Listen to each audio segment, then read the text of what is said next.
Hello everyone, उम्मीद कर रहा हूँ आप लोगों की पढ़ाई बहुत अच्छी चल रही होगी। हम क्वेश्चन आंसर सीरीज़ की बात कर रहे थे और उस क्वेश्चन आंसर सीरीज़ में पिछले वीडियो में हमने सोशियोलॉजी की बात करी थी, समाजशास्त्र की बात करी थी।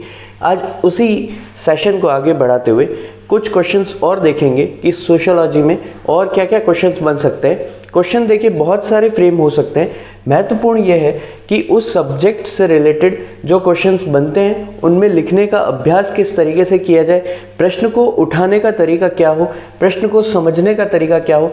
यदि प्रश्न में टुकड़े करने की आवश्यकता पड़ती है तो उसको टुकड़े करके उत्तर लिखने का तरीका क्या हो।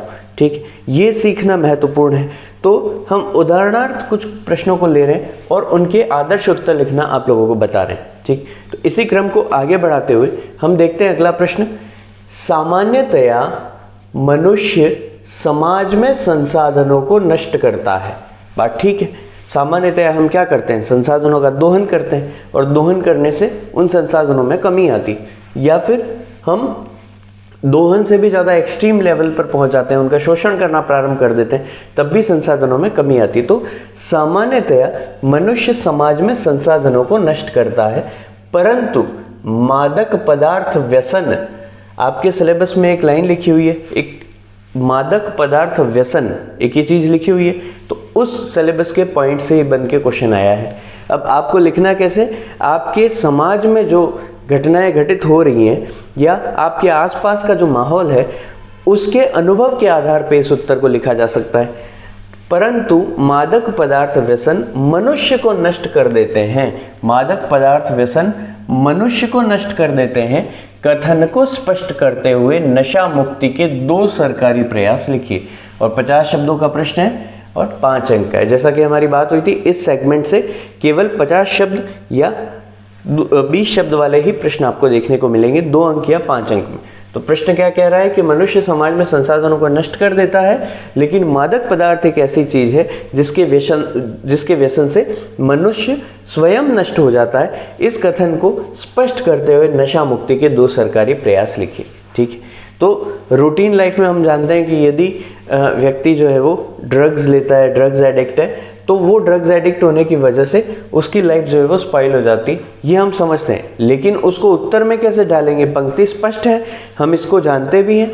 सामान्यतया मुख्य परीक्षा में पूछे जाने वाले प्रश्न ऐसे ही होंगे जिनके बारे में आप कुछ ना कुछ जरूर जानते होंगे, लेकिन महत्वपूर्ण ये है कि आप उसको लिखते कैसे हैं, आपकी जो समझ है उसको कॉपी पर कैसे आप प्रदर्शित करते हैं, उसी आधार पर नंबर मिलेंगे। तो देखिए कैसे लिखेंगे इस उत्तर को।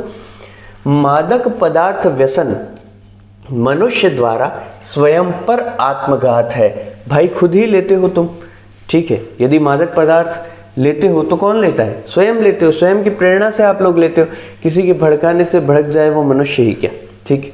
तो मादक पदार्थ व्यसन मनुष्य द्वारा स्वयं पर आत्मघात है, जिससे वह प्रतिदिन स्वयं को नष्ट करता है, जो निम्नांकित प्रभावों से स्पष्ट है। ठीक है, तो हम क्या लिख रहे हैं कि भाई मादक पदार्थ लोगे तो हर दिन आप खुद को ख़त्म कर रहे हो, और खुद को ख़त्म करने की स्थिति में कैसे हम उसको क्लियर करेंगे, प्रूव करेंगे, वो देखिए निम्नांकित है।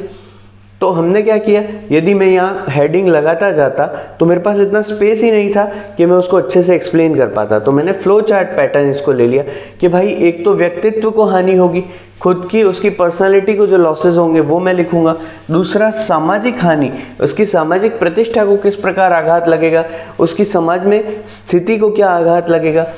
तीसरा स्वास्थ्य को हानि, तबीयत उसकी क्या कितनी प्रभावित होगी मादक पदार्थ व्यसन से, वो बात लिखेंगे। और राष्ट्र को हानि अंत में, कि भाई एक आदमी अगर नशेड़ी और गंजेड़ी हो गया है तो उस वजह से राष्ट्र को कितनी हानि है। तो ओवरऑल इन 4 प्रकार की हानियों से हम ये स्पष्ट करेंगे कि भाई व्यक्ति जो है वो स्वयं को नष्ट कर रहा है या नहीं कर रहा है। ठीक है, तो व्यक्तित्व में क्या होगा, स्मरण शक्ति का पतन हो जाएगा, उसकी याद रखने की शक्ति खत्म होगी, विवेकशीलता समाप्त हो जाएगी, विवेकशीलता तर्कशीलता समाप्त हो जाएगी, निर्णय क्षमता उसकी खराब हो जाएगी, निर्णय क्षमता में हानि होगी, चारित्रिक उच्छृंखलता भी आएगी। यदि उसने नशा कर रखा है तो वो स्वयं को राजा समझने लगेगा और उसी प्रकार का उसका व्यवहार हो जाएगा। वो दूसरों को, जब वो नशे की हालत में है तो दूसरों को वो बहुत गंदे तरीके से ट्रीट करेगा तो चारित्रिक उच्छृंखलता भी उसके अंदर आ जाती है। निराशा या अवसाद की स्थिति, भाई स्वाभाविक सी बात है, डिप्रेशन कंडीशंस आ जाएंगी जब वो लगातार एडिक्ट हो चुका है, ऐसी स्थिति हो चुकी है तो लगातार ड्रग्स ले रहा है, तो ये सारी स्थितियां बनेंगी। ये सब क्या है, उसकी व्यक्तित्व को हानि है, उसकी पर्सनालिटी को लॉस। अगला देखिए, सामाजिक हानि। समाज के में क्या होगा, परिवारों में झगड़े होंगे, बिल्कुल होंगे। यदि व्यक्ति नशा पता करेगा तो उस स्थिति में परिवारों में झगड़े होना स्वाभाविक है। दूसरा, वृद्धजन से दुर्व्यवहार। वृद्धजन से दुर्व्यवहार वो करेगा, उसको पता ही नहीं है, उसको उसके अंदर सेंस ही नहीं है कि किसके साथ कैसा व्यवहार करना है, तो स्वाभाविक सी बात है। तीसरी बात, महिलाओं व बच्चों का शोषण। व्यक्ति यदि किसी पुरुष से लड़ेगा तो उसको पता है कि पिट जाना है, तो वो क्या करेगा, या तो महिलाओं पर हाथ उठाएगा, उनका शोषण करेगा, या फिर बच्चों का शोषण करेगा, क्योंकि यहाँ ये लोग रिटेलिएट इतना अच्छे से इसको कर नहीं पाएंगे। तो ये सामाजिक हानि है। इसकी समाज में जो परिस्थिति है, समाज में जो इसकी परिस्थिति है, आप ये भी लिख सकते हैं, समाज में जो इसकी परिस्थिति है उसको भी हानि होगी। परिस्थिति को हानि, समाज में जो इसकी परिस्थिति है उसको भी हानि होगी। अगला देखिए, स्वास्थ्य को हानि। भाई फैटी लिवर, कैंसर और अन्य बीमारियां इसको लगने लगेंगी, इसकी इम्यूनिटी पावर खत्म हो जाएगी, हेलुसिनेशन की बीमारी इसको हो जाएगी, जो हो ही नहीं रहा है वो इसको सुनाई देगा, ऐसा आभास होगा, जो इसकी पसंद की चीज़ें हैं वैसा उसको आभास होने लगेगा, हेलुसिनेशन की स्थिति होने लगेगी। आगे देखिए, राष्ट्र को क्या हानि हो सकती है, मानव संसाधन की बर्बादी, स्वाभाविक सी बात है, एक आदमी खत्म हो गया नशे की वजह से। दूसरा, राष्ट्रीय सुरक्षा को हानि। नशे की लत में उसको वो प्रोडक्ट इतना ज़्यादा रिक्वायर्ड रहेगा कि उसके लिए वो किसी भी हद तक जा सकता है, तो कहीं ना कहीं नेशनल सिक्योरिटी जो है उसको भी हानि होगी। और तीसरी बात, राष्ट्र की आर्थिक अवनति होगी, क्योंकि उस व्यक्ति के द्वारा जो प्रोडक्टिविटी होनी चाहिए थी वो प्रोडक्टिविटी अब होगी नहीं, तो उस प्रोडक्टिविटी के नहीं होने के कारण राष्ट्र को क्या होगा, हानि होगी, राष्ट्र की आर्थिक अवनति होगी। ठीक है, इसी के अंदर आप आर्थिक पहलू भी ले सकते थे, जैसे व्यक्तित्व को हानि, सामाजिक हानि, एक आर्थिक हानि का पहलू भी लिया जा सकता था, क्योंकि व्यक्ति क्या है, जो भी पैसा कमा रहा है वो सारा पैसा कहाँ डाल दे रहा है, नशे में डाल दे रहा है, तो उस वजह से उसका आर्थिक नुकसान भी होगा। वो खुद तो क्या कमा रहा है, उसके परिवार वाले भी जो कमा रहे हैं वो भी सारा वो किस में डाल देता है, नशे में डाल देता है, तो उस वजह से व्यक्ति को क्या हो रही है, आर्थिक हानि हो रही है। क्लैरिटी है। चलिए अब देखिए, आगे प्रश्न में लिखने को कहा है, देखिए भूलना नहीं है, प्रश्न को लिखते लिखते फ्लो में इतना नहीं आ जाना है कि स्पेस मैनेजमेंट ना रह जाए, क्योंकि स्पेस और टाइम ये दो मैनेजमेंट ही आपको मेंस में सिलेक्शन दिला पाएंगे। ठीक है, तो स्पेस मैनेजमेंट में हमने देखिए लिखते लिखते हम उस स्थिति में कि अभी हमारे पास 2 लाइनें शेष बची हैं, तो हम एक लाइन में तो ये 2 सरकारी प्रयास पूछे हैं वो लिखेंगे और फिर अंत में निष्कर्ष भी लिखेंगे। देखिए कैसे लिखेंगे, सरकारी प्रयास, राजकीय प्रयास क्या है, 1985 में हमने नारकोटिक ड्रग को खरीदने, बेचने और परिवहन और भंडारण इन पर रोक लगाई और एनडीपीएस एक्ट को पारित किया। ठीक है, narcotic drugs and psychotropic substances act पारित किया, कब, 1985 में। ये तो बहुत पुरानी बात हो गई। इसके बाद 2016 में हमने नार्को समन्वय केंद्र भी स्थापित किए, नशा मुक्त भारत अभियान चलाया, कब, 2022 में, 2022 में नशा मुक्त भारत अभियान चलाया और नशा मुक्ति पुनर्वास केंद्रों की स्थापना करी, ताकि जो नशा करने वाले लोग हैं उनका पुनर्वास, जब वो नशा छोड़ देते हैं तो उनको रिहेबिलिटेट करने की आवश्यकता पड़ती है नशा छोड़ने के बाद, क्योंकि उनकी फिजिकल डिपेंडेंस हो जाती है। नशे में 2 प्रकार की डिपेंडेंस होती है, या तो उसकी साइकोलॉजिकल डिपेंडेंस होगी कि भाई चाहिए ही चाहिए, लेकिन अगर उसको ये ड्रग नहीं मिली तो उसके शरीर पर उसका कोई प्रभाव नहीं दिखेगा, और एक डिपेंडेंस होती है फिजिकल डिपेंडेंस। फिजिकल डिपेंडेंस का क्या मतलब होता है कि यदि उसको वो ड्रग नहीं मिली तो उसके शरीर के अंदर खराबी होने लग जाएगी, या शरीर रिएक्ट करेगा, शरीर की वो डिमांड रहेगी कि भाई हमको ड्रग्स चाहिए, ऑर्गन्स ठीक से काम नहीं करेंगे, उसका कोऑर्डिनेशन ऑर्गन्स का खराब होने लगेगा।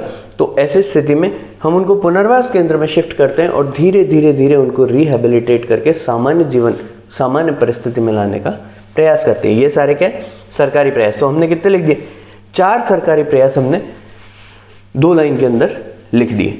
ठीक है, आगे देखिए, निष्कर्षतः कहा जा सकता है कि मादक पदार्थ व्यसन मनुष्य को दीमक की भांति, क्योंकि पहले दिन तो खत्म करेंगे नहीं, पहले दिन तो उसको अच्छा लगेगा, वो हेवन फील करेगा, लेकिन धीरे धीरे धीरे जब वो एडिक्ट होने लगेगा तो एडिक्ट होने के बाद उसकी जीवन की खात्मा जो है नष्ट कैसे होगा, दीमक की भांति नष्ट करते हुए उसके व्यक्तिगत, सामाजिक, स्वास्थ्य एवं राष्ट्र हितैषी जीवन को समाप्त कर देता है। ठीक बात। नशा क्या करेगा? निष्कर्षतः हम कह सकते हैं कि मादक पदार्थ व्यसन जो है वो मनुष्य को दीमक की तरह नष्ट करते हुए उसके व्यक्तिगत, सामाजिक, उसका पारिवारिक, स्वास्थ्य और राष्ट्र हितैषी जीवन को समाप्त कर देता है। तो ये बहुत सिंपल सा उत्तर है, लेकिन इस फ्लो में लिखेंगे तो हम बहुत सारे, जैसे कि बार बार मैं कहता हूँ कि एस्पेक्ट्स हमको कवर करने होंगे, वो एस्पेक्ट्स इस उत्तर में हमने कवर किए हैं। तो आपको इसी तरह से उत्तर लिखना है ताकि आप मैक्सिमम मार्क्स जो है वो गेन कर सकें। अगला प्रश्न है सांप्रदायिकता। देखिए कुछ भी नहीं पूछा आपसे, एक शब्द लिख दिया है। ऐसे क्वेश्चंस जो है वो मैं इसीलिए लेके आता हूं जिससे क्या होगा कि आप में लिखने का खुलापन आएगा। आपको एक शब्द दे दिया, उसके बारे में 1000 चीजें आपको पता है, लेकिन जब आप इस शब्द के अंदर लिखने बैठेंगे 50 शब्दों के अंदर, तो 50 शब्दों के अंदर आप लिखेंगे क्या, ये सोचना महत्वपूर्ण है कि कैसे हम इसके अंदर मैक्सिमम एस्पेक्ट्स जो है वो कवर करें और हमको अच्छे मार्क्स मिले। तो देखिए कैसे लिखेंगे, 50 शब्दों का प्रश्न है और 5 अंक में इसको पूछा है। चलिए कैसे लिखते हैं सांप्रदायिकता। तो सबसे पहले तो डिफाइन करना पड़ेगा भाई है क्या। एग्जामिनर को आप वो बच्चा समझिए जिसको कोई नॉलेज नहीं है, जिसको आप अपनी उत्तर पुस्तिका में जो चीज़ लिखेंगे उससे ये बता रहे हैं कि भाई ये चीज़ होती है और इसकी इतनी सारी चीज़ें। इस सांप्रदायिकता को इस तरीके से समझाना है 50 शब्दों में कि उसका सांप्रदायिकता को लेके कॉन्सेप्ट क्लियर हो जाए। जब वो आपके उत्तर को पढ़ेगा, उस उत्तर में फ्लो होगा, उसको मज़ा आएगा तो वो नंबर भी देगा। ठीक, चलिए स्वयं के संप्रदाय को श्रेष्ठ मानते हुए, भाई मैंने अपने संप्रदाय को क्या मान लिया, श्रेष्ठ मान लिया, उसके प्रति सघन लगाव। एक तो मैं श्रेष्ठ मान रहा हूं और उसके प्रति मेरा बहुत ज्यादा गहरा लगाव है, एवं अन्य यहां तक तो ठीक है, आप अपने संप्रदाय को श्रेष्ठ मानिए, नो इश्यू, आप अपने संप्रदाय के प्रति लगाव रखिए, नो प्रॉब्लम। लेकिन आगे देखिए, एवं अन्य संप्रदायों के प्रति घृणा, गलती यहां से प्रारंभ हो गई, अन्य संप्रदायों के प्रति घृणा एवं ईर्ष्या का भाव रखते हुए उनके हितों, अपेक्षाओं एवं सम्मान का हनन करना सांप्रदायिकता है। क्या कर रहे हो आप, उनके हितों का, अपेक्षाओं का एवं सम्मान का हनन कर रहे हो, यही क्या है, सांप्रदायिकता।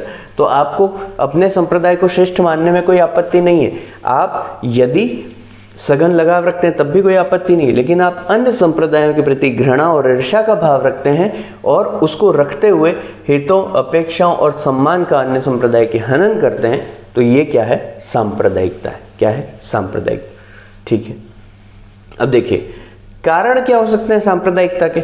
तो कारण बहुत सारे हो सकते हैं सांप्रदायिकता के, दुनिया भर के कारण हो सकते हैं, लेकिन हमको ऐसे कारण लिखने हैं जिनसे हम ये जस्टिफाई कर पाए कि वास्तव में ये लॉजिकल रीजन है और इस कारण से सांप्रदायिकता बड़ी होगी। ठीक है, चलिए एक तो ऐतिहासिक काल की हम बात करते हैं कि भाई ऐतिहासिक काल में क्या हुआ होगा।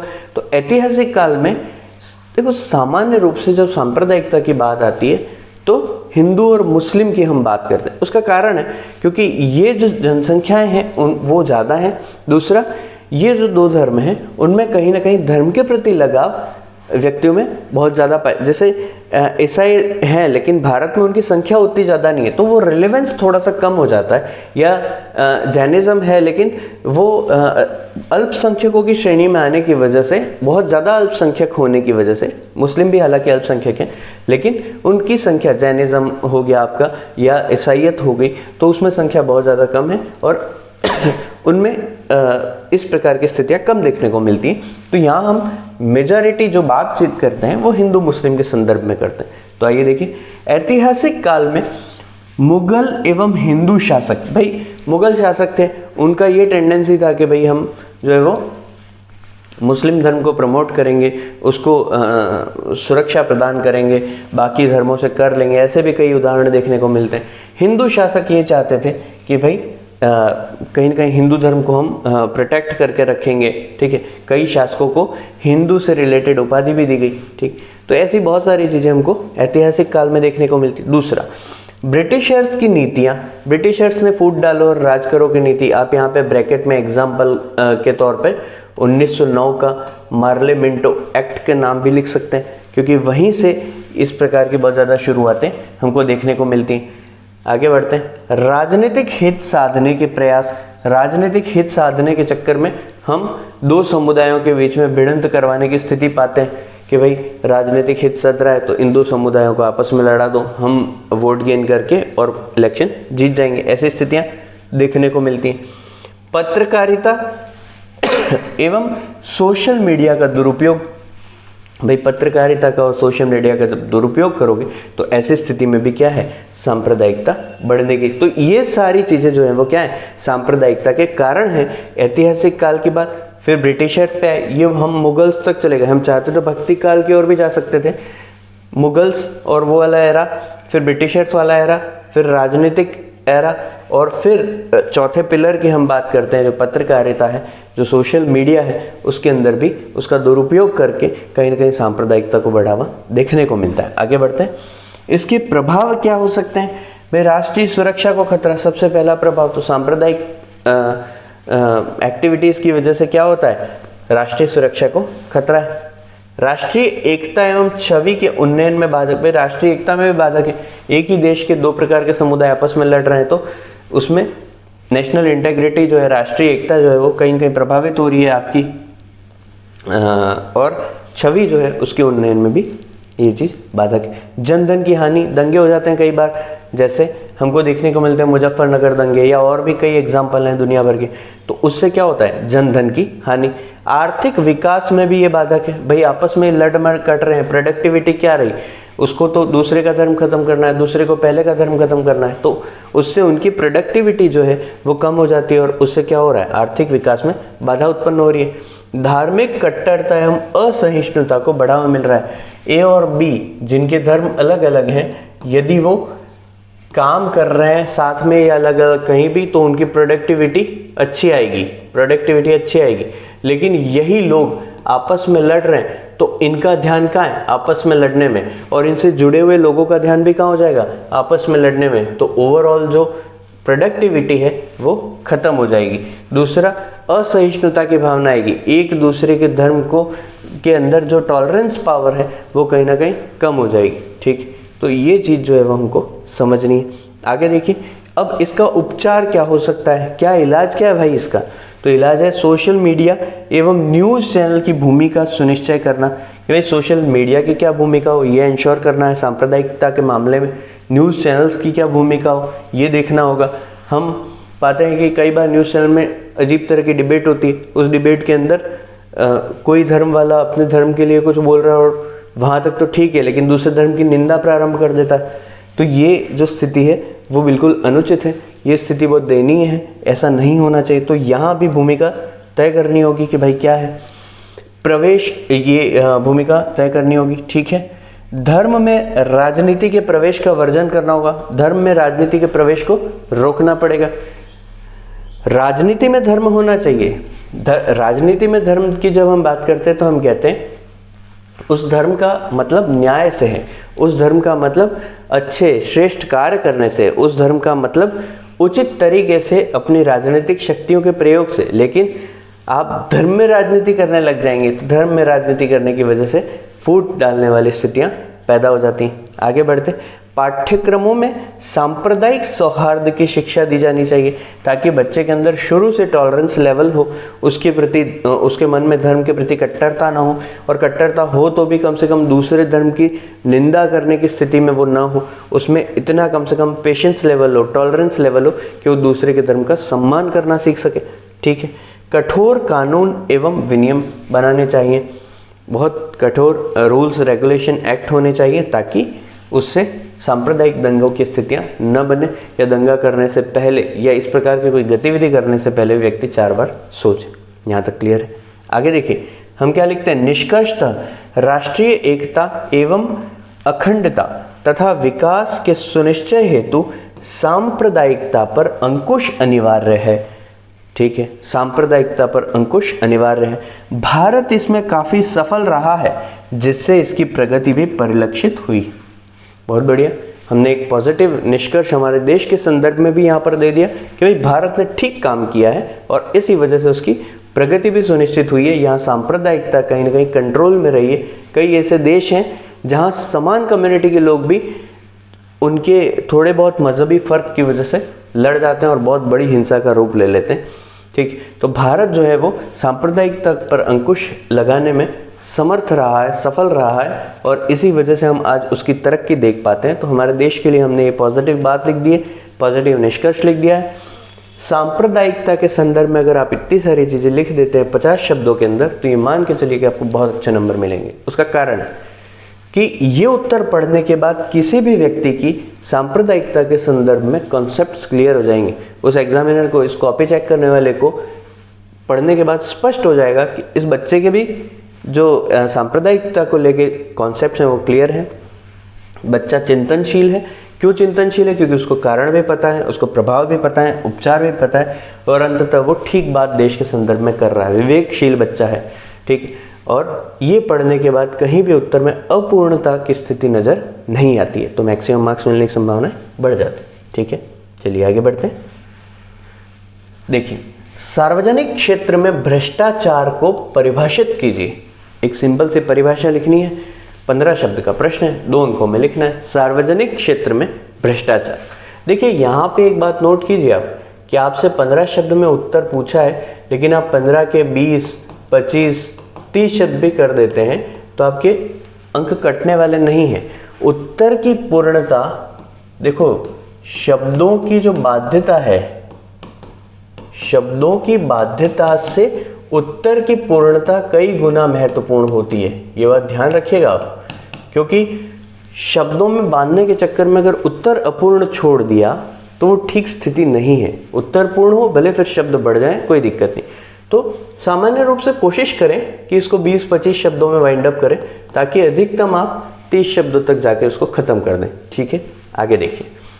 सार्वजनिक क्षेत्र में भ्रष्टाचार को परिभाषित करना है। जब कोई सार्वजनिक क्षेत्र का कर्मचारी किसी राजकीय सेवा को उपलब्ध करवाने हेतु अपने, क्योंकि सार्वजनिक क्षेत्र क्या है, बेसिकली गवर्नमेंट सेक्टर है, तो जब कोई सार्वजनिक क्षेत्र का कर्मचारी क्या सेवा देता है, किसी राजकीय सेवा को उपलब्ध करवाने के लिए, किसी राजकीय सेवा को उपलब्ध करवाने हेतु अपने वैध पारिश्रमिक के अतिरिक्त आर्थिक संदाय प्राप्त करे, उसको मॉनेटरी बेनिफिट सामने वाला सेवा के बदले दे अतिरिक्त, या भौतिक वस्तु प्राप्त करे, यह स्थिति क्या है? भ्रष्टाचार। तो सार्वजनिक क्षेत्र में भ्रष्टाचार क्या होगा कि भाई आपको सरकारी सेवा देनी है, आप उस सरकारी सेवा को देने के बदले में आपका जो पारिश्रमिक बनता है, जो वेतन आपको सरकार देती है, उसके अतिरिक्त या तो किसी वस्तु की आशा करें या फिर किसी राशि की आशा करें। ये दोनों ही स्थितियां क्या हैं? सार्वजनिक क्षेत्र में भ्रष्टाचार है।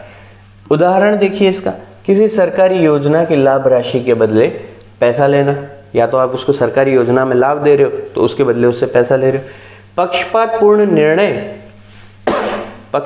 निर्णय के बदले पैसा लेना या कोई भौतिक वस्तु लेना, वो भी क्या है? भ्रष्टाचार है। पक्षपातपूर्ण निर्णय लेकर अपात्र को पात्र पर प्राथमिकता देना, तो इससे पात्र का नुकसान हो गया। आपने आपका मॉनेटरी बेनिफिट इंश्योर किया, लेकिन जो व्यक्ति जिसे लाभ मिलना चाहिए था उसको आपने बेदखल कर दिया, तो सरकार की नीति जो है वो आपने खत्म कर दी, फ्लॉप कर दी।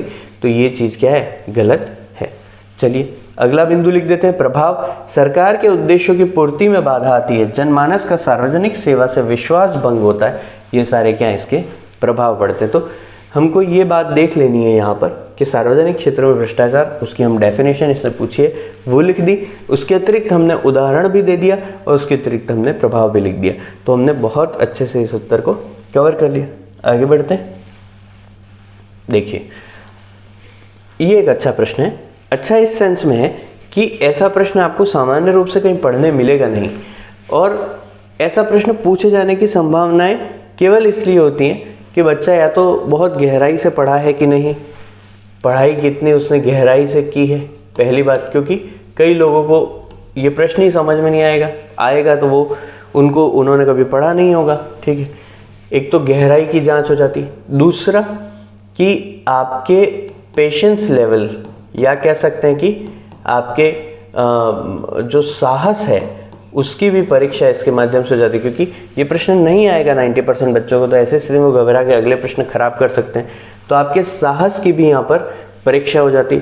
और तीसरी बात, आप गवर्नमेंट वेबसाइट्स वगैरह को फॉलो करते हैं या नहीं, उसकी भी जांच हो जाती है कि भाई सरकारी वेबसाइट्स या सरकार जिनको प्राथमिकता दे रही है, क्या आप उन विषय वस्तुओं को प्राथमिकता देते हैं कि नहीं, वो जांच भी यहाँ पर हो जाती है। तो प्रश्न क्या है, भारत में दिव्यांग जनांकिकी बताइए। देखो, ऐसे प्रश्न के पीछे लॉजिक ये है कि आपका थोड़ा बहुत कंटेंट डेवलप हो जाए।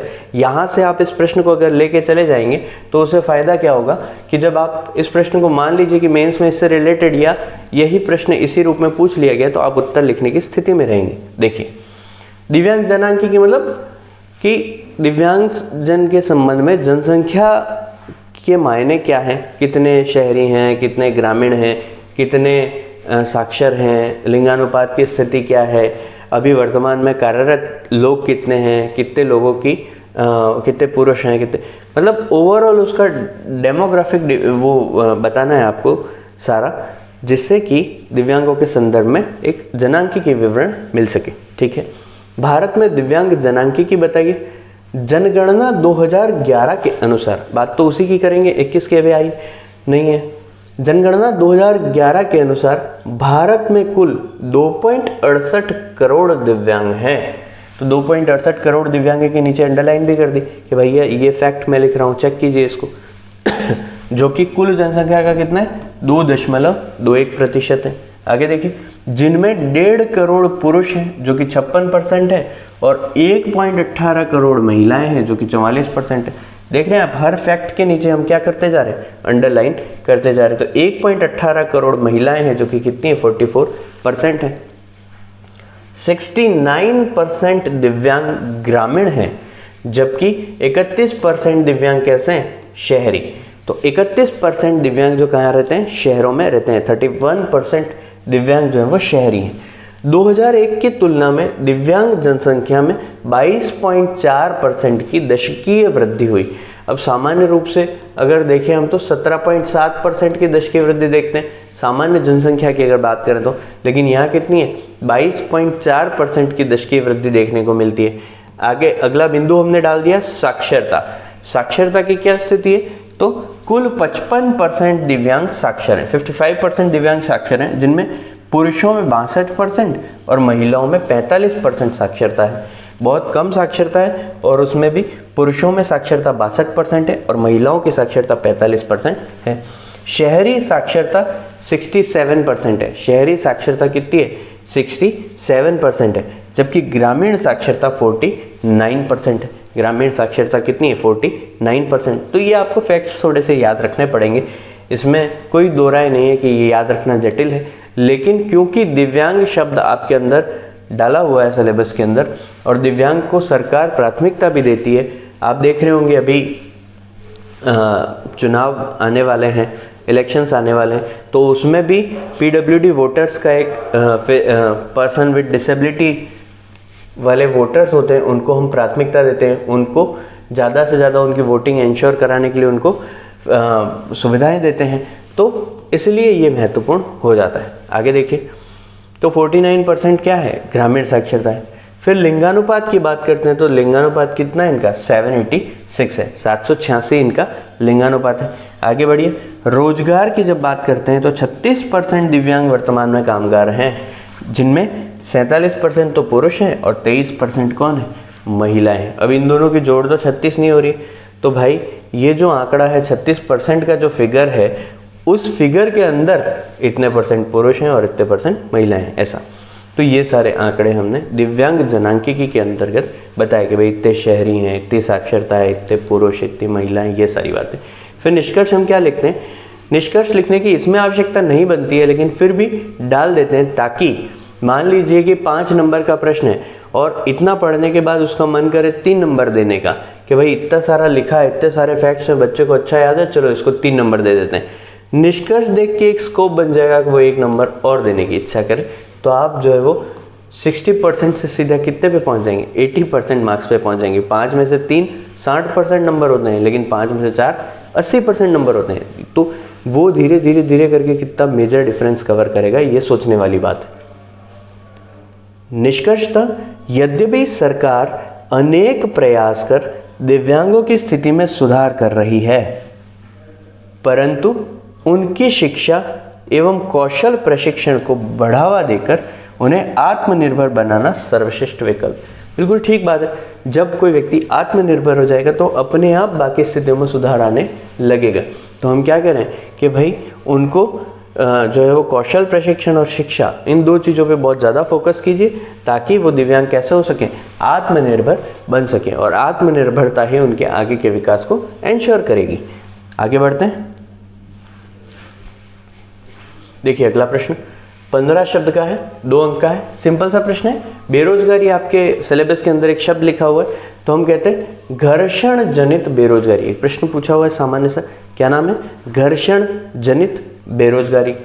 एक व्यक्ति जो श्रम बल में है, श्रम बल हम क्या लिखते हैं, 15 साल से 65 साल, कई बार यहाँ 60 साल भी पढ़ने को मिलता है, तो 15 साल से 65 साल या 60 साल के अंतर्गत आता है। देखो एक व्यक्ति जो श्रम बल के अंतर्गत आता हो, एक रोजगार को छोड़कर जब दूसरे रोजगार में जाता है, तो उन दोनों रोजगारों के बीच में, एक को छोड़ने और दूसरे को पाने, उन दोनों के बीच में जो स्थिति होती है, जो समय होता है, जितने समय वो काम नहीं कर रहा था, बेरोजगार था, उसको ही हम क्या कहते हैं, घर्षण जनित बेरोजगारी कहते हैं। तो एक व्यक्ति जो श्रम बल के अंतर्गत आता हो, एक रोजगार को छोड़कर दूसरे रोजगार में जाता है, तब इस स्विचिंग के मध्य समय में उसकी बेरोजगारी क्या कहलाती है, घर्षण जनित बेरोजगारी कहलाती है। अब इसके प्रभाव देखिए, क्या प्रभाव हो सकते हैं घर्षण जनित बेरोजगारी के, क्योंकि 2 अंक का प्रश्न है, इसका मतलब केवल परिभाषा लिख के नहीं छोड़ना, कुछ ना कुछ और एक्स्ट्रा फ्लेवर डाल देना है आंसर के अंदर, उससे क्या होगा अंक मिलने की संभावनाएं बढ़ जाती। अब केवल इतना लिखेंगे, अगर अपन केवल इतना पोर्शन लिखा तो उसका मन क्या करेगा, हाँ ठीक लिखा है, चलो 2 में से 1 नंबर दे देते हैं। फिर देखिएगा प्रभाव भी लिखे हैं, कुछ उपाय भी लिखे, तो चलो ठीक है यार,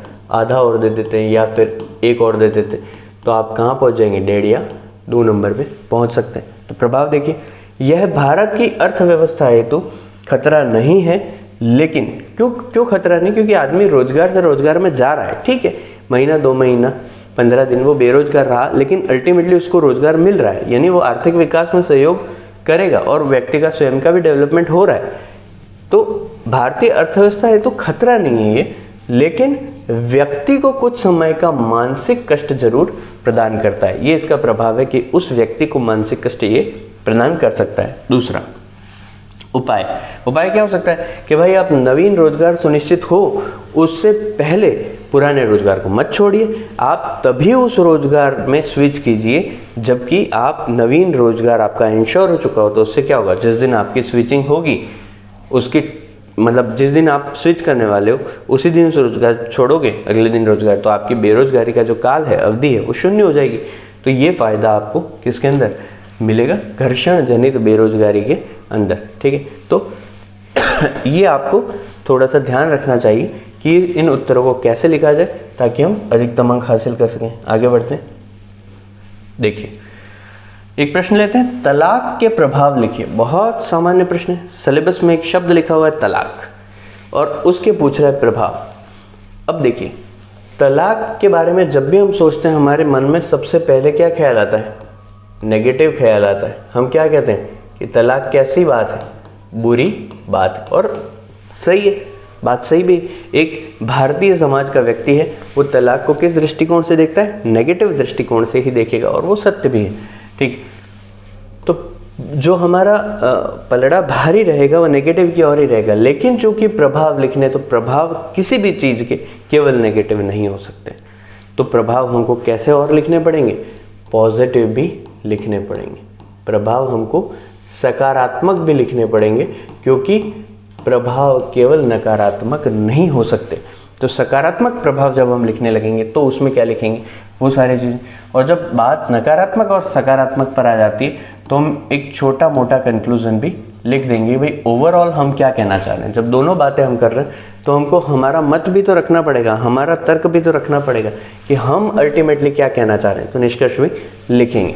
चलिए सबसे पहले तो ये कि तलाक होता क्या है ये आपको पता हो, उत्तर ऐसे लिखें, सिंपल सा एक दिमाग में बात रखें कि उत्तर का फ्लो शानदार हो।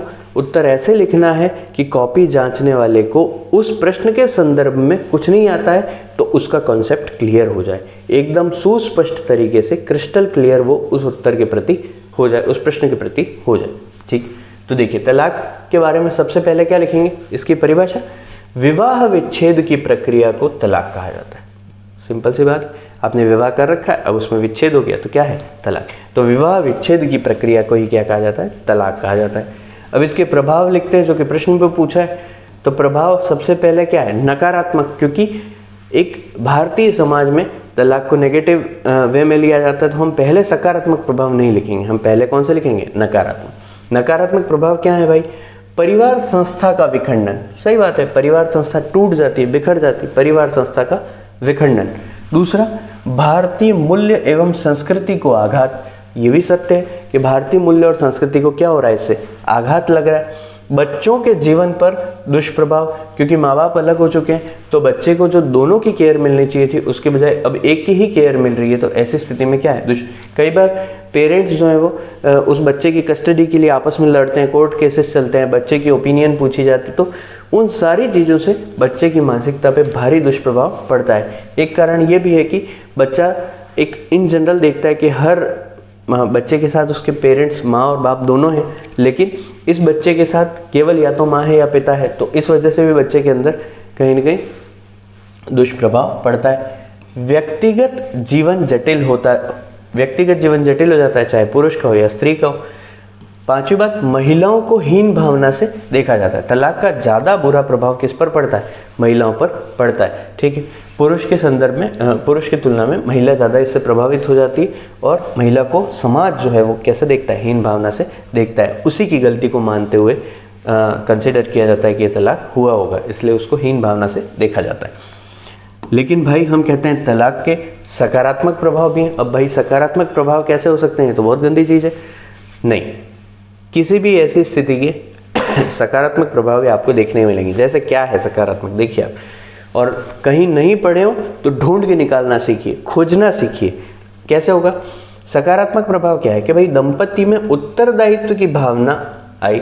दंपति को पता है, पुरुष को पता है कि अगर मैं स्त्री से मारपीट करूंगा, उसका शोषण करूंगा, तो हमारे बीच में तलाक होने की संभावना रहेगी, मुझे छोड़ के चली जाएगी, मुझसे अलग हो जाएगी, हो सकता है मेरे बच्चे की कस्टडी भी इसके पास चली जाए।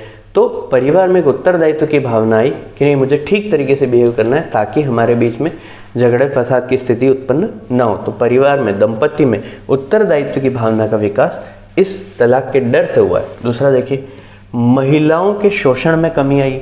उसको पता है कि मैं ज़्यादा शोषण करूंगा तो इसके पास विकल्प है क्या, तलाक। वो पैसा वैसा भी मांगेगी, ठीक है, तो वो भी एक भय व्यक्ति में रहता है। तो इस वजह से वो तलाक से बचने के लिए ठीक तरीके से बिहेव करता है और धीरे धीरे वो फिर जब व्यवहार में अच्छाई होती है, कुशलता होती है, तो वो प्रेम में तब्दील हो जाती है। अगर रिश्तों में कोई दूरी है भी तो धीरे धीरे साथ रह के अच्छे व्यवहार करने की वजह से प्रेम में कन्वर्ट हो जाता है। तीसरा बिंदु देखिए, महिलाओं के सामाजिक एवं पारिवारिक अधिकारों में वृद्धि हुई है। ये सारे तलाक की वजह से ही क्या हो गया है, महिलाओं के पारिवारिक और सामाजिक अधिकारों में वृद्धि। और चौथा, यह समानता के सिद्धांत को परिवार में भी उत्पन्न करता है। भाई समानता का सिद्धांत हम सामान्य रूप से संविधान में पढ़ते हैं लेकिन परिवार के केस में उसका इम्प्लीमेंटेशन थोड़ा सा कमजोरी से होता है। तो तलाक के डर से, उस भय से समानता के सिद्धांत, समानता मूलक सिद्धांत भी परिवार में अप्लाई हो जाता है। ठीक है, ये हो गए तलाक के सकारात्मक प्रभाव 5 देख लिए और 4-5 हमने इसके नकारात्मक प्रभाव देख लिए। ठीक है, निष्कर्ष तो हम ये कह सकते हैं, निश्चित रूप से तलाक परिवार संस्था के लिए नकारात्मक उपाय है। बिल्कुल ठीक बात है, हम कह रहे हैं, स्पष्ट कह रहे हैं कि परिवार संस्था के लिए तलाक कैसा उपाय है, नकारात्मक उपाय है, परंतु आंशिक ही सही उसने महिला सुदृढ़ीकरण का कार्य किया है तो तलाक के प्रभाव में हमने परिभाषा लिखी, उसके नकारात्मक सकारात्मक प्रभाव लिखे और अंत में निष्कर्ष लिख के स्पष्ट किया कि हम क्या कहना चाह रहे हैं कि भैया हम मान रहे हैं कि तलाक बुरी चीज़ है, खराब है, परिवार संस्था के लिए ठीक नहीं है, लेकिन उसने आंशिक ही सही महिला सुदृढ़ीकरण का कार्य किया है। ठीक है, ये हमको मानना होगा। यहाँ तक क्लियर है। कोई परेशानी? चलिए, तो इसी तरीके से आप अभ्यास करते जाइए। डेली बेसिस पर अगर आप पढ़ते जाएंगे तो आप बहुत अच्छा करेंगे। आपकी लेखन शैली जो निरंतर उसमें निखार आता चला जाएगा। और आशा करता हूँ इन प्रश्नों से स्पष्ट भी हो रहा होगा कि कैसे आपको लिखना है, उत्तर लिखने का बेस्ट वे क्या होना चाहिए। क्लियरिटी है? चलिए, पढ़ते रहें, लिखते रहें। All the best.